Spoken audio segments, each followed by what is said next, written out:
অন্তর্বর্তী সরকারকে প্রয়োজনীয় সংস্কার শেষে নির্বাচনের রোড ম্যাপ দেওয়ার আহ্বান জানিয়েছেন বিএনপির স্থায়ী কমিটির সদস্য সেলিমা রহমান। বিশ্ব গণতন্ত্র দিবস ও বিএনপির বরিশাল বিভাগীয় সমাবেশে প্রধান অতিথির বক্তব্যে তিনি এসব কথা বলেন।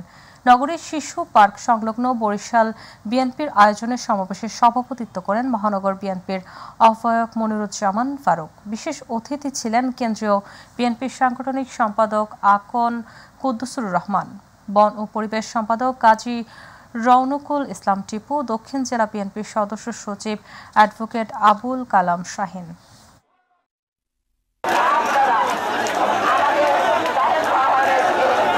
আমাদের লক্ষ্য ছিল একটাই, আওয়ামী লীগের দুঃশাসনকে আমরা বিতাড়িত করেছি। আগামী দিনে সুস্থ, নিরপেক্ষ এবং স্বাধীন একটা দেশ আমরা গড়বেন। আমাদের নেতা বিএনপির মাননীয় ভারপ্রাপ্ত চেয়ারম্যান জনাব তারেক রহমানের নেতৃত্বে দীর্ঘদিন আন্দোলন সংগ্রাম করেছি। আমাদের অঙ্গীকার আর যেন কোনো স্বৈরশাসককে পদা না হয়। গণতন্ত্র প্রিয়, এদের ভোটের মাধ্যমে সরকার পরিবর্তন চায়।